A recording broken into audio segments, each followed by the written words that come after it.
और इधर मध्य प्रदेश में निवेश लाने के लिए प्रदेश की डॉक्टर मोहन यादव सरकार लगातार कोशिश कर रही है। प्रदेश सरकार अभी तक 7 रीजनल इन्वेस्टर समिट करा चुकी है। अभी तक के प्रयासों और तमाम आयोजनों से सरकार 3,75,000 करोड़ के निवेश प्रस्ताव का दावा पेश कर चुकी है। वहीं कांग्रेस ने प्रदेश सरकार के बंपर निवेश के दावों और निवेश नीति पर सवाल उठाए। देखिए इस रिपोर्ट में। इन्वेस्टर समिट पर सियासी किचकिच। कमलनाथ ने निवेश के परिवेश को बताया अनफिट। 3,75,000 करोड़ के निवेश प्रस्ताव के दावों पर शक। 7 रीजनल इंडस्ट्री कॉन्क्लेव हो चुके हैं अब तक। भोपाल में होने वाले इन्वेस्टर समिट पर भी सवाल। जब से डॉक्टर मोहन यादव मध्य प्रदेश के मुख्यमंत्री बने हैं, तब से 7 रीजनल इंडस्ट्रियल कॉन्क्लेव करवा चुके हैं। मकसद ज्यादा निवेश को लाना है, प्रदेश की अर्थव्यवस्था को गति देना है और रोजगार के अवसर को बढ़ाना है। सरकार का दावा है कि अब तक 3,75,000 करोड़ रुपए से अधिक के प्रस्ताव मिल चुके हैं। इनसे लगभग 84,000 रोजगार आने की संभावना है। इसी पर अब कमलनाथ ने आलेख के जरिए सरकार की निवेश नीति पर सवाल उठाए हैं। कमलनाथ का आरोप है कि इन्वेस्टर समिट एक नाटक नौटंकी है, इससे कोई फायदा नहीं होने वाला। इन्वेस्टमेंट तब आता है जब विश्वास का माहौल मिले।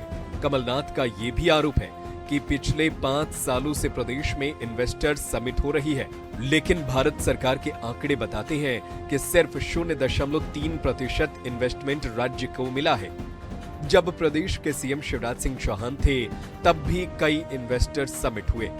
अब मोहन यादव भी उसी राह पर है। कमलनाथ मौजूदा सरकार को सलाह भी दे रहे हैं कि हेडलाइन मैनेजमेंट और इवेंटबाजी छोड़कर प्रदेश की कानून व्यवस्था पर ध्यान दे, जिससे जनता और निवेशक दोनों का भरोसा प्रदेश के ऊपर बने।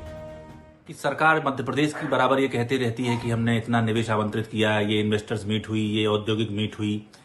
मध्य प्रदेश की जनता पिछले 20 साल से इन बातों को सुन रही है, लेकिन सिर्फ निवेश के समाचार आते हैं, निवेश नहीं आता। तो कमलनाथ जी ने कहा है कि असल बात इसकी ये है कि जब तक कानून व्यवस्था अच्छी नहीं होगी तो निवेशकों का विश्वास ही नहीं जमेगा। इसलिए मध्य प्रदेश सरकार को ये इवेंटबाजी करने के बजाय पहले कानून व्यवस्था को, भ्रष्टाचार को, प्रशासन को दुरुस्त करना चाहिए। कांग्रेस और कमलनाथ के आरोपों पर बीजेपी की तरफ से भी प्रतिक्रिया आई है। बीजेपी कमलनाथ को उनकी सरकार के दिन याद दिला रही है। वहीं बीजेपी का ये भी कहना है कि कांग्रेस भ्रम फैलाने की राजनीति कर रही है।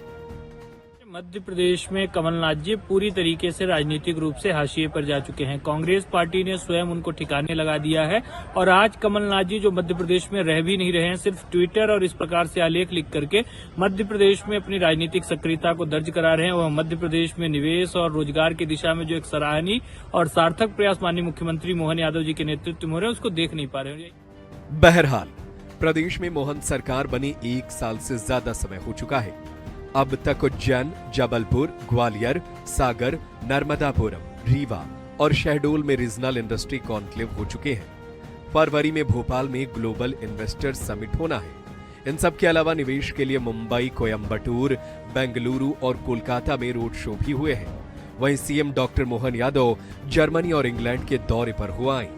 अब जापान जाने की तैयारी है। सोचने वाली बात यह भी है कि कमलनाथ के आरोप अगर सही है, तो फिर क्या सरकार इतना सब कुछ सिर्फ दिखावे के लिए कर रही है या फिर कमलनाथ का चश्मा ही बदला हुआ है? Bureau report, INS 24/7 Bhopal.